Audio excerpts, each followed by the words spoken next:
Hi, my name is Christy, and this podcast is my pursuit to glean practical wisdom on femininity, homemaking, finances, and relationships from the God-fearing women in my life. Hope you enjoy this journey with me as we learn to smile at the future. Now let's dive right in. Welcome back to the podcast, everyone. Another announcement this week is we are switching to an every other week schedule.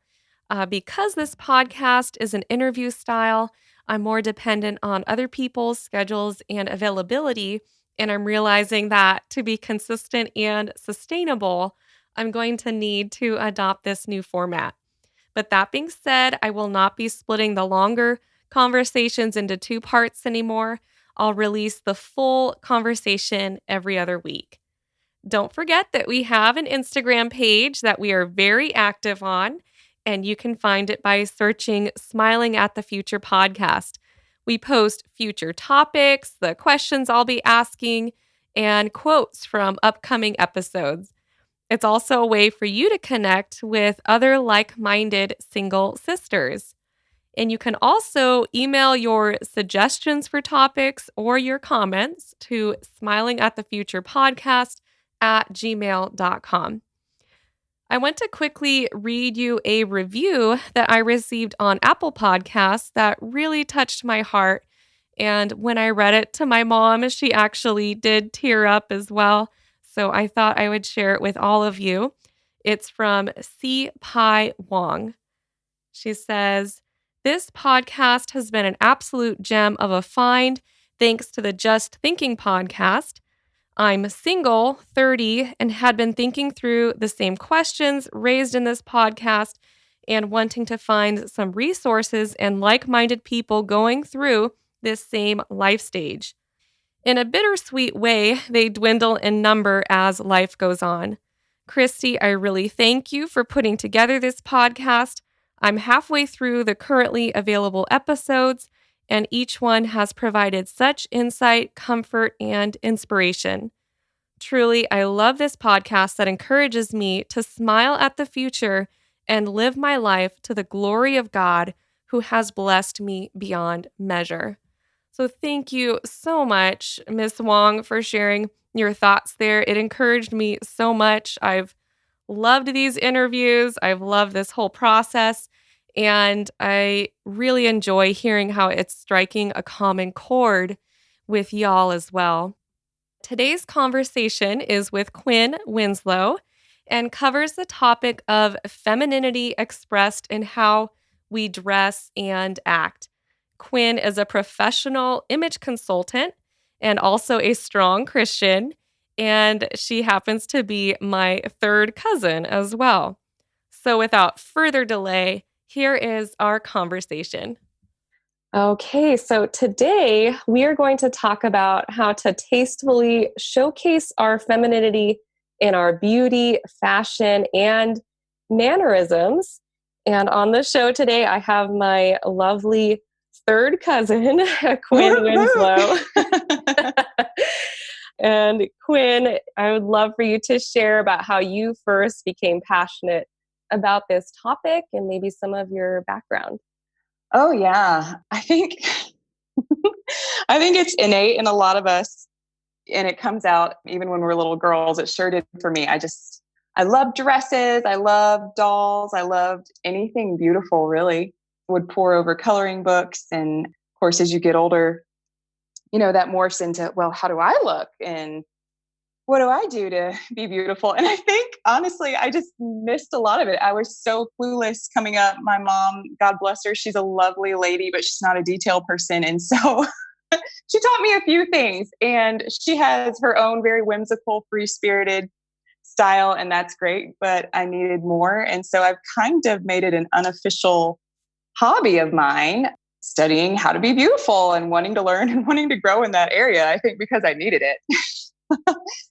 Like also a deeply rooted place in my heart, I think, as a woman, just wanting to be beautiful. And I think God puts that in a lot of us, and it's a good thing. It just needs to be directed and fed in a healthy way for it to thrive as it should. So that's a brief version of how I got going, how I got interested in such topics.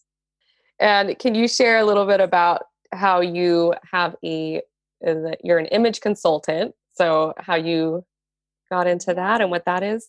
Yes, image consulting. It's really fun. I actually worked under a personal stylist for a little while and was just like, wow, that's really fun. I love clothes and you get to kind of enrich other people's lives with that. And I started looking into it and I realized image consulting could take it even a step further to deal with each person in a more individualized and holistic manner. So not just clothing, but presentation and etiquette and how to make the most of who you are as an individual with your body shape and your hair and your skin and all that good stuff. So that all goes into image consulting, visual and non-visual, verbal and non-verbal, more non-verbal communication, really.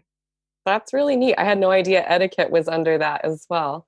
Are there Bible passages or verses that have shaped your understanding of what it means to be beautiful and feminine?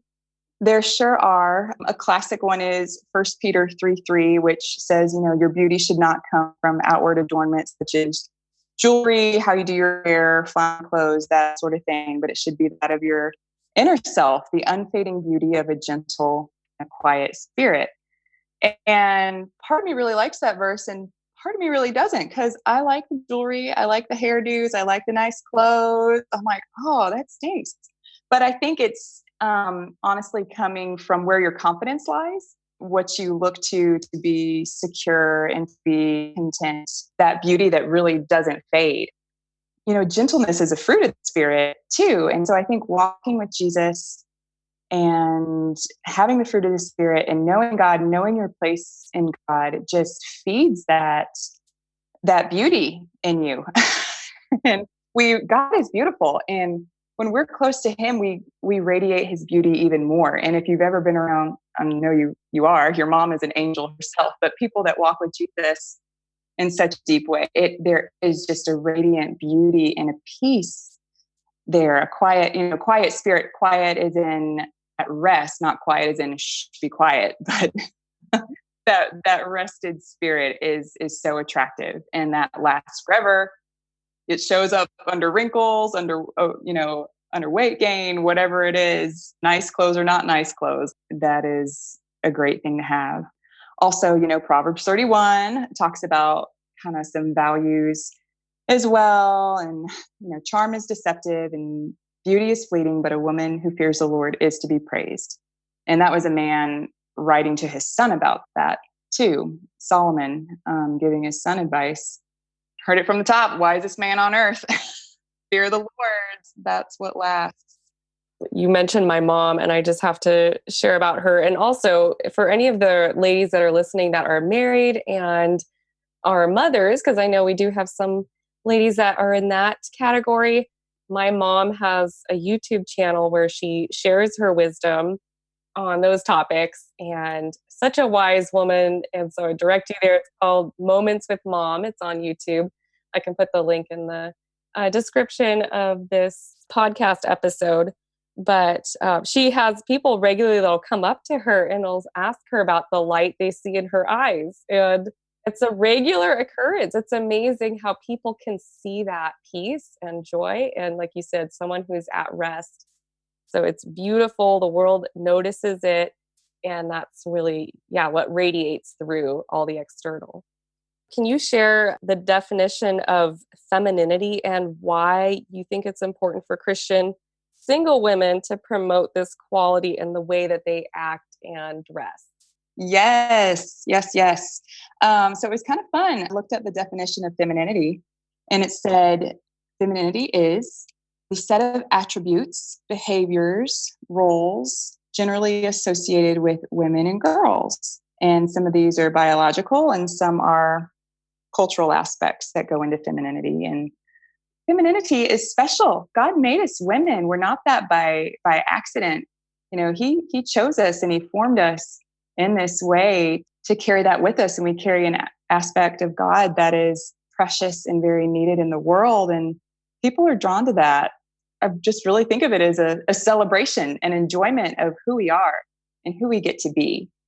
Yeah, and you see in fashion today how culture is trying so hard to blur those lines and try to get people to dress androgynous and flipping the roles around. You just see how that's what Satan does. He tries to reverse the order that God established and when he created us. And so I think that's another reason why it's so important to in your outward appearance to showcase that as well. I'm feminine and I'm leaning into that. And that's the way that God designed me to be.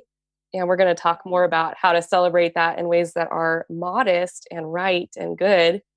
How would you exhort someone who is fixated on a physical flaw or something about them? Is there any words of encouragement that you could offer them? Yes. I think we can all pick ourselves apart really and come up with things that we don't love. But like I said before, God formed you. He did that with passion and with purpose. And I think learning to see yourself the way God sees you, which is an amazing way to see yourself because he's just crazy about you and he only makes good things. So your flaws, you may not like them. They might not be culturally ideal or whatever, but see yourself with love and with grace and with compassion.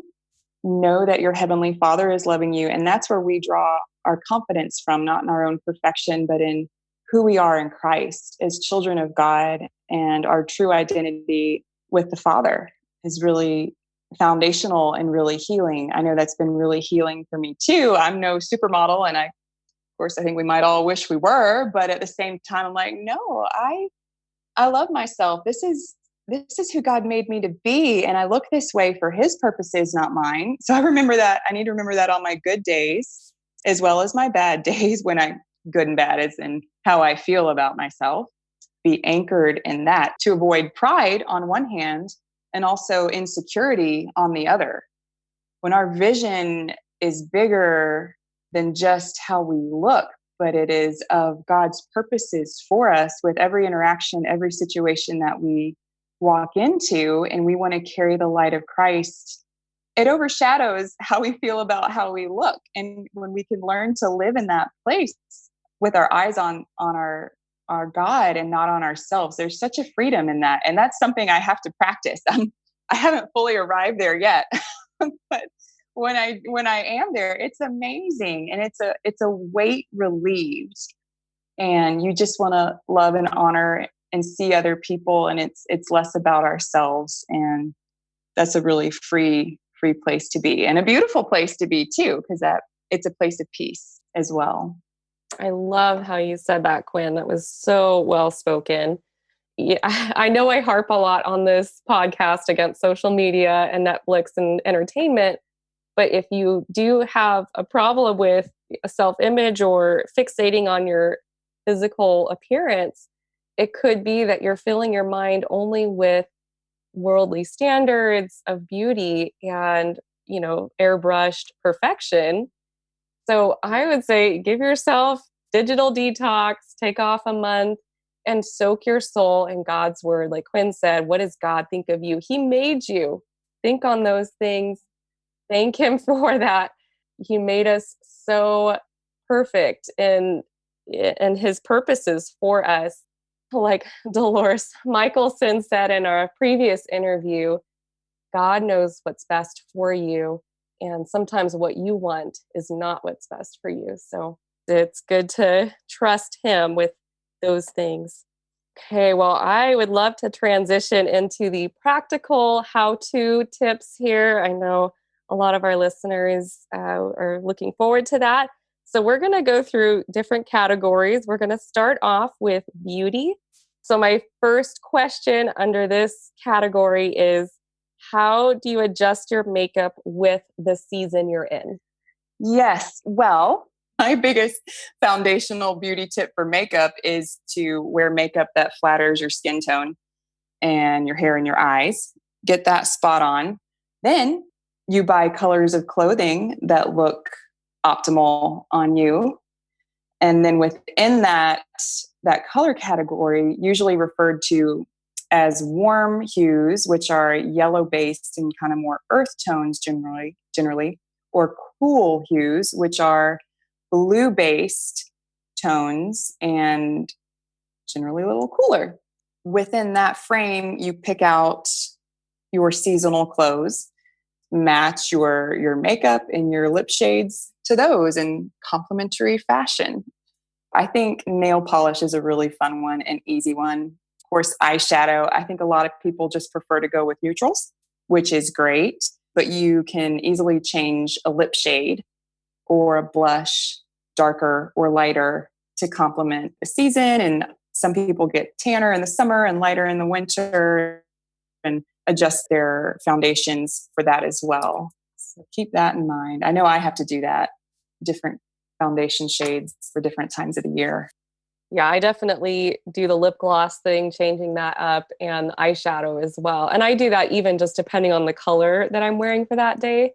I have a couple different color eyeshadows that I'll jump around to depending on what it is I'm wearing. Like painting a blank canvas, it's just a work of art. Yeah. Putting makeup on.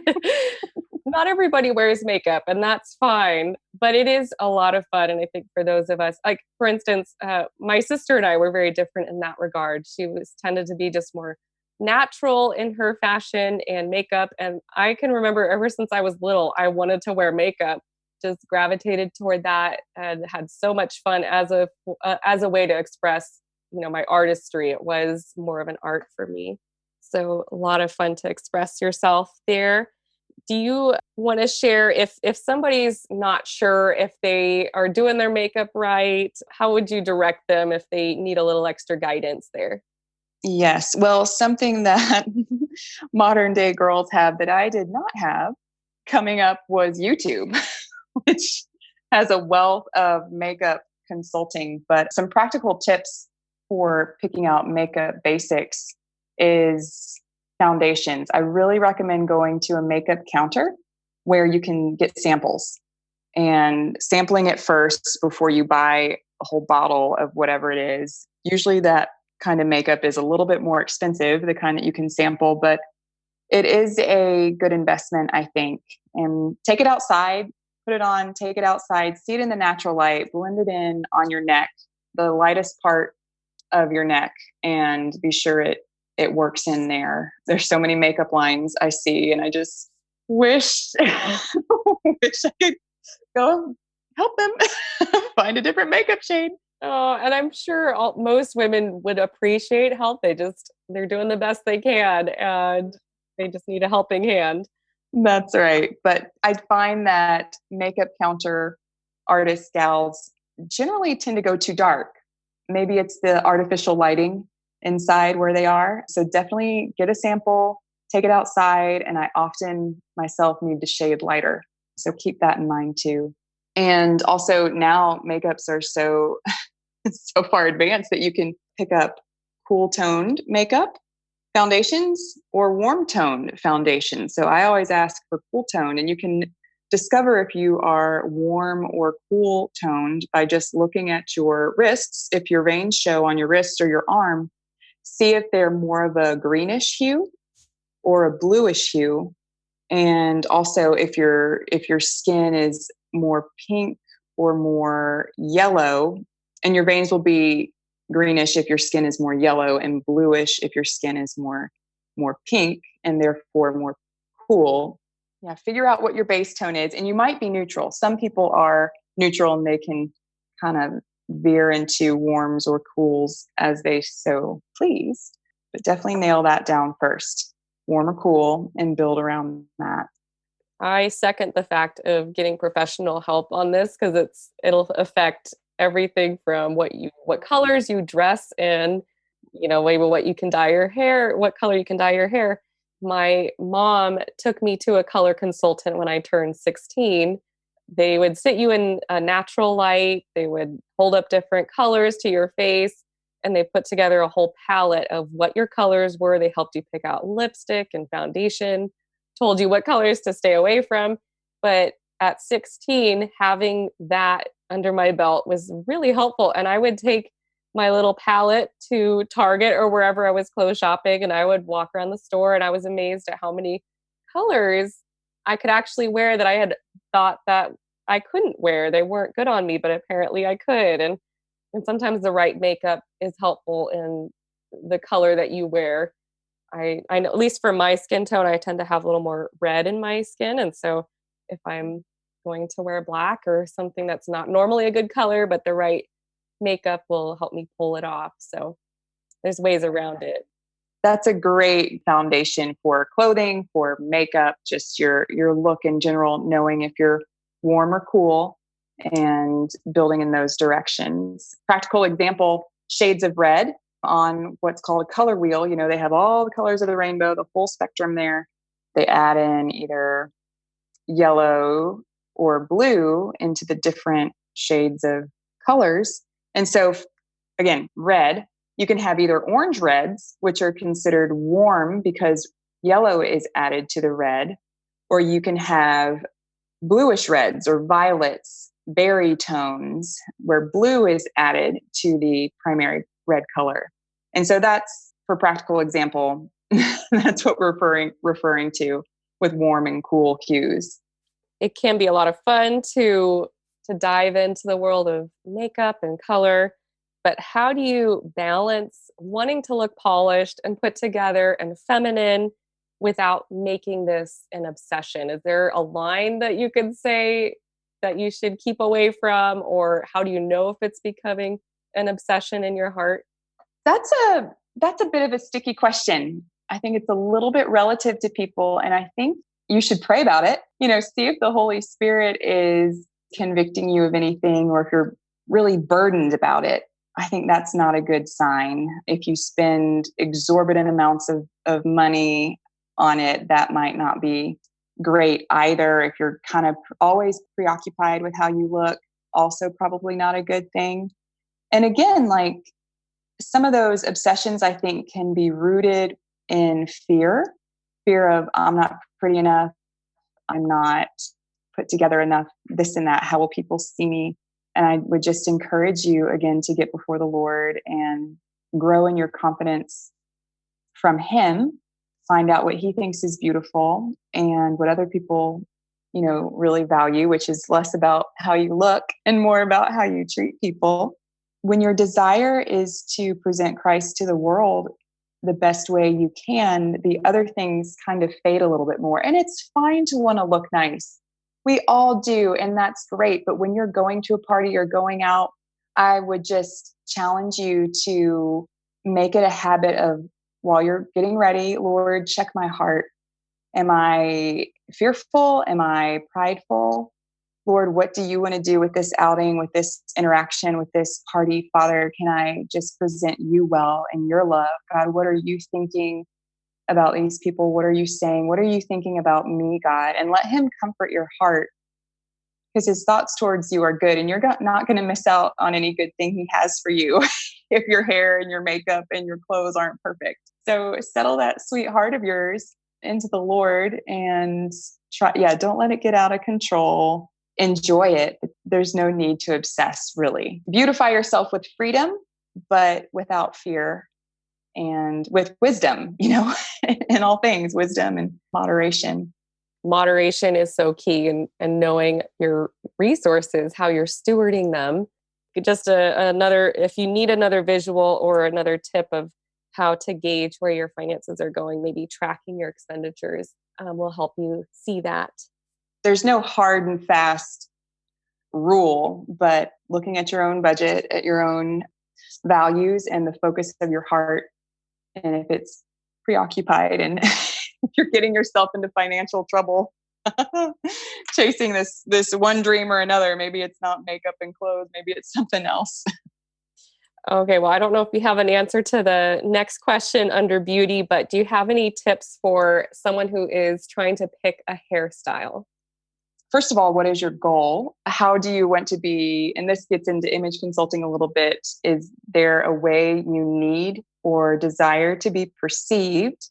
Different hairstyles can kind of insinuate different things about you, whether you realize it or not. I tend to think I have curly, crazy hair. And I always just feel like I look messy. Just kind of gotten used to it. I'm never going to look like some sleek headed Russian spy or anything. So as much as my heart might want to, I just look more boho, and that's fine. But say I was going to go for an interview or something, I might pull my hair back and up and away and try to have just a very sharp, clean, tidy presentation. That might be completely unnecessary for someone else's workplace. Facial shape also plays a role in hairstyle. If you have a round or an oval face, I recommend soft curls or soft waves to complement the roundness, the curvature of your face and your nose. And eyebrows, kind of look at your face. Are your eyebrows arched and rounded, or are they angular or flat across? Are your cheeks full, or do you have like chiseled cheeks? There's different kinds of face shapes. There's squares and rectangles and diamond face shapes. And with those shapes that are more angular, you might opt for straighter hair, sharper lines. Like if you had bangs, they could be a sharp line. So you just kind of want to coordinate your basis, which is your face, with things that, yes, coordinate with it, that play off of it. Well, and your hair, I like to think of hair as like the frame for your face. So it is a good place to start to look at, what is the face shape? And then how can I best frame that? Probably time, how much time you have to put into doing your hair each day is a huge factor. I have a very long face. I have an oval face, and a very long jaw. And I find that I really like it if I create a little bit of height on the upper back part of my head. I think it kind of minimizes my very generous face. That might all be in my mind, but I don't think it is. I think people with small faces might not need to think about that. They might want to have less hair too, because I think big hair can kind of minimize your face or make it look smaller. Kind of aerodynamic principles. I do think that hair is one way that women can really showcase their femininity, and growing it out, having long hair. And I would say not all men, but I would say the vast majority of men appreciate long hair in women, just from my experience with that. And it's been a lifelong dream of mine to have long hair. But if you're not sure what to do with your hair, there's nothing wrong with getting a trim and letting it grow, and that's beautiful also. Long hair is great. I always encourage people to grow their hair out. I think it's just naturally beautiful, long hair. So, and I know some people's hair doesn't grow very quickly, or they feel like it's not the healthiest or whatever. So, you work with what you got to a degree. Yeah, I agree. Long hair is always welcome, I think. And you had waist length hair at one point, if I remember. Is that? Oh my gosh, I had freakishly long hair. It was wild and crazy. Yes, it was past my waist. It was almost down to my knees when I was little. Wow. So I don't know about that. To each his own, yes.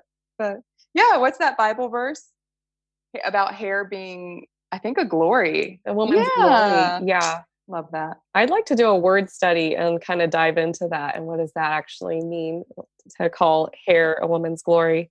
So maybe we'll cover that in a future episode.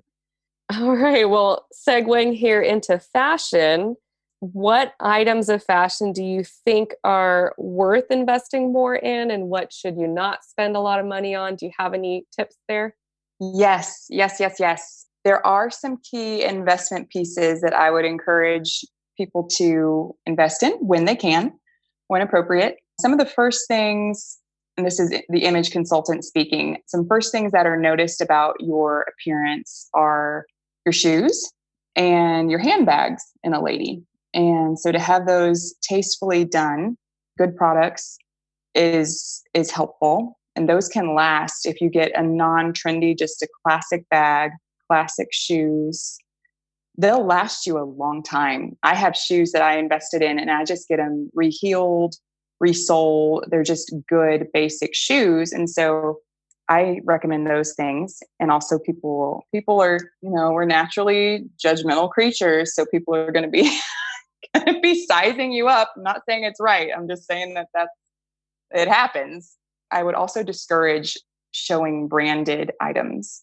People see a brand name, they automatically make assumptions about you. And you might think it's a positive assumption about a brand you're wearing, but don't assume that. Different people will make different judgments about things. So I veer away. I look for quality and avoid big name brands and avoid branded logos as much as possible. I think trend pieces that are really, quote, fashionable, spend less on because they'll be out of fashion soon enough. So, expendable clothing items, accessories, tops, skirts, invest in some good classic pieces. And then you can change out the accessories as needed. Now, with the handbag, it's hard to find good quality purses that are not have a logo or a brand on it. Are there any off the top of your head? Because I actually was trying to research this recently, and almost everyone that I was looking at had the logo on it. It is basically impossible to find something without a logo. I should temper what I said with large logo or pervasive logo. If it's small, I think it's fine. I like to go with companies that people don't know very well and kind of be incognito. It might be nice. It might be cheap, but hey, nobody's ever going to know except me. I like to go to outlets of nice stores and look for bargains on some nice things, especially bags. That's been very helpful to me. I'm a hands-on shopper. I don't do much online shopping. I like to feel the product and see the true colors and the true size and that sort of thing. How can you recommend that we make the most of our best features in a modest way where we're not showing cleavage or too much leg? Are there ways that we can be tastefully making the most of what we have in ways that are also edifying and glorifying to God? For sure. Modest is hottest, as they say. That is a little bit of a cultural creation as well. So think about who you're going to be around, who you're around, and what is honorable to wear in their eyes. That seems a little bit strange, I think, saying that out loud, but do kind of read your audience and the situation. And of course, never, don't dress inappropriately, just in general. I'm thinking either modest or more modest, but not, never immodest. Some people, they have really great long legs. God bless them with great long legs. I say make the most of that. Wear like lean cut pants and shorts that are tasteful. They don't necessarily have to be to your knees or anything, but shorts are good for that. Say you have an hourglass figure. Well then, cinch that waist in. Make the most of that. I don't recommend clothing that is very clingy on your derriere. I don't find that classy or appealing. That's a big trend right now, is kind of everything shows, everything goes. And I don't think that's the best fashion trend at the moment. So find other creative ways you can be high fashion without being high body conscious clothing wise. So looser cuts around there. Bodices, I think, are fine, but look out for really low cut things. And some people have a difficult time with that. God give different ladies different blessings. So some can wear lower necklines without looking showy of cleavage, whereas others I'm sorry, but they just have to wear higher necklines to look appropriate. And again, context and who you're around and what your goal is. But yeah, we want to honor the men in our lives too, and not make things harder for them than it already is, visual creatures that they are. So, and I also want to honor the women who those men are husbands or boyfriends to as well. I don't want them to be thinking about having to worry about what I'm wearing. I want to honor them and bless them in a good way. Now, I still want to look good, but I don't want to wear fabrics that are too thin or things that are too tight. I'm trying to be tasteful.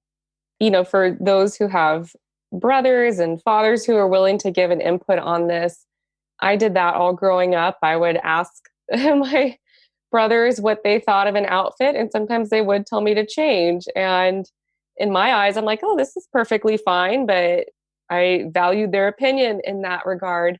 My dad was also very helpful. He wouldn't always give it his opinion, but if I asked for it, he would definitely give it.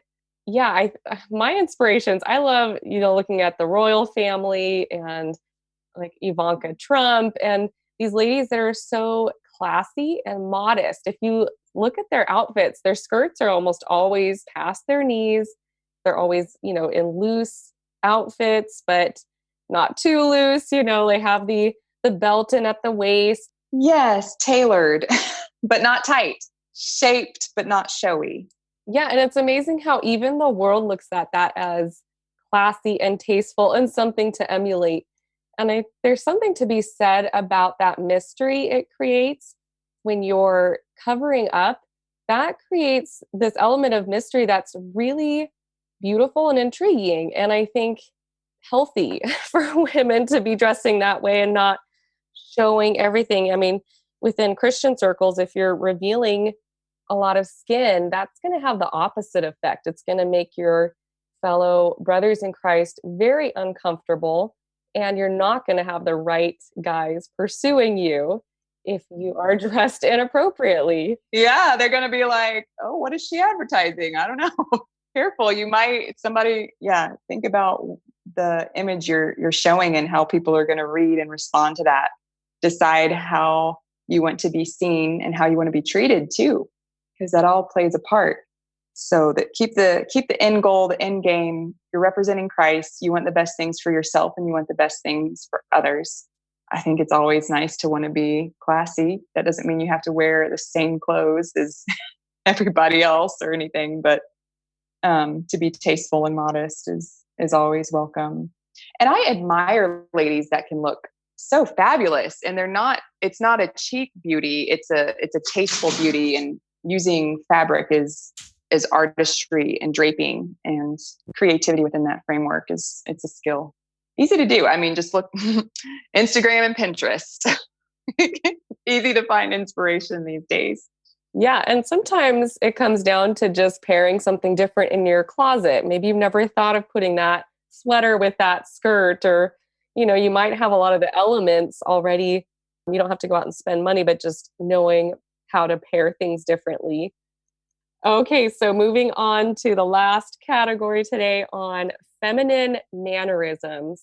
Can you talk about the importance of posture and recommend tips for improving posture? Yes, posture, one of my favorite subjects. Posture is power.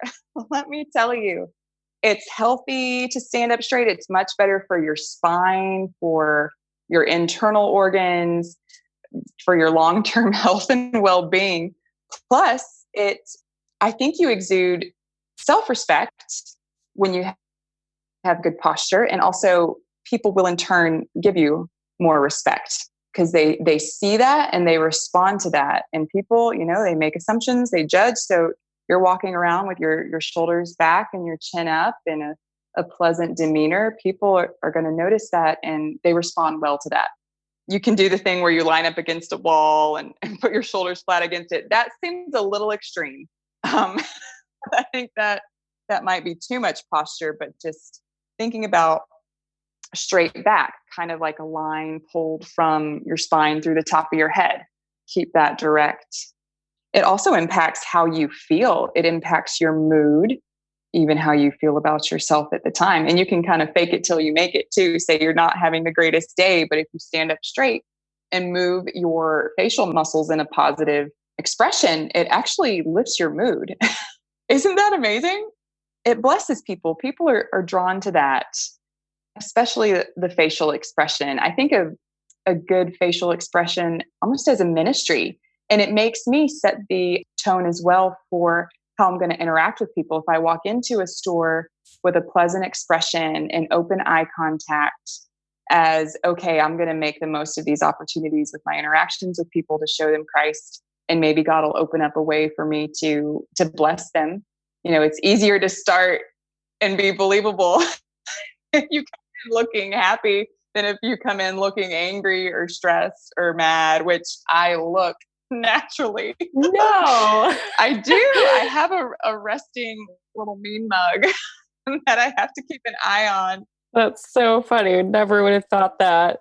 But eye contact is so huge. And if you're not feeling confident, that's the first thing to go because you're insecure and you don't want someone to notice. And so you're kind of shifting eyes. It's funny, my pastor, John MacArthur, he's one of the best people for this. His eye contact is so huge. Like the few times that I have spoken with him, I've come away remembering that from our conversation. He just very attentive to whoever he's talking with, but eye contact is really key with his interactions with people. So yeah, the eyes are the windows to the soul, being open and vulnerable that way, and welcoming somebody. That's a way to be hospitable. Eye contact, welcoming them into your presence, into your heart in a way. There's so much more to it than just the simple act. It's important. And I will try to temper my presentation, learning to read other people's cues, which I know I need to improve on that, but sometimes I think about it. Hopefully I get it right sometimes. Well, you mentioned this one other time when we talked, but I loved the point and it really stuck with me on how you can mimic people's facial expressions, and that kind of does help you connect with people and helps them to feel understood. Do you want to talk a little bit on that? Yes. It's called mirroring, and it's a communication skill. So when you're interacting with a person, if you repeat a word they said here and there, if they make an expression, you can make a similar expression. And it helps them to feel heard and understood. And it also makes you more likable because people like to talk about themselves.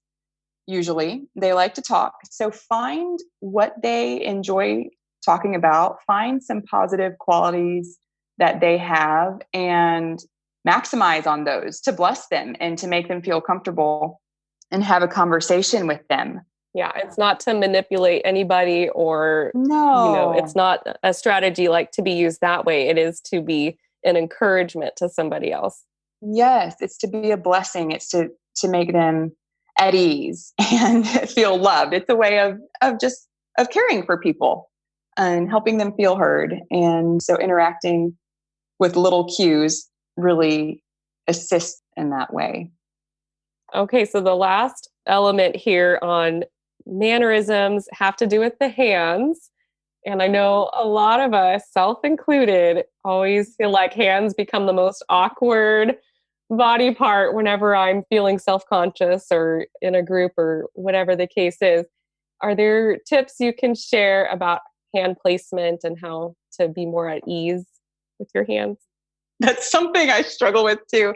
Drives me crazy. And actually, I've kind of learned to plan to have something in my hands to hold so that I do have something to do with my hands.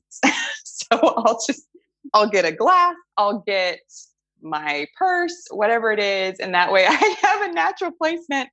Otherwise, try to keep them still.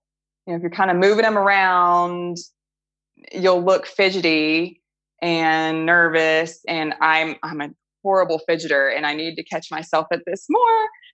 Yes, trying to keep them still. If you're seated someplace, one of those nonverbal communication things is to have open hands, not like open face, palm up, but just not clenched hands, not clenched fists. You'll look more relaxed if your hands are just open. Don't cross your arms, sit and stand in good position. Don't maybe cock your hip out to one side too much. It's fine to shift your weight back and forth and do that a little bit, but obviously not your hands on your hips. That's generally discouraged. Things like that. But yeah, have something in your hands if you can. Otherwise, just keep them still and low. Preferably have something in your hands. I am a fidgeter too, and my hands naturally gravitate toward my necklace or my earring. And actually, they make these now. I think it was on Shark Tank where they're called discreet fidgeters, where they're so tiny that no one else will notice if you have one in your hand. But it gives you a way to get all that nervous energy out. Back in the day, people could take their crochet and knitting needles and work on, while they're talking with people. But yeah, don't have that luxury anymore. Yeah, I get maybe, and it's probably one of those habits that just takes some observing at first, but you'll be able to move past it and conquer that. It might just need to receive a little bit of attention, but soon you'll work past it and be more at ease. One thing that I noticed a lot too, and this happens especially when people are seated. I think I see more men doing this than women, but they both do, is like bouncing a leg or bouncing a foot. And it ends up shaking the whole table or the whole bench, whatever they're on. And it's just like, it's like, oh, please be still. It's visually bothersome. Yeah, and it's distracting for everyone else. And you'd think they would hear it or see it, and they're completely oblivious, which is hilarious. I have to just share a really quick story because I went on a date with someone in college, and we were at this really nice classical concert, and the seating was like pews, and he had that restless leg, or he was shaking that leg. The entire pew was moving. All like 20 people that were sitting there were all looking over. And I was sitting there mortified, and I didn't know how to tell him because, I'm on a date. I'm not going to be scolding him. And then he like broke out candy in the middle and was like opening them and rustling the wrappers through the middle of the concert. Needless to say, it was a first and last date, but not for those reasons, of course, but it was a pretty hilarious experience.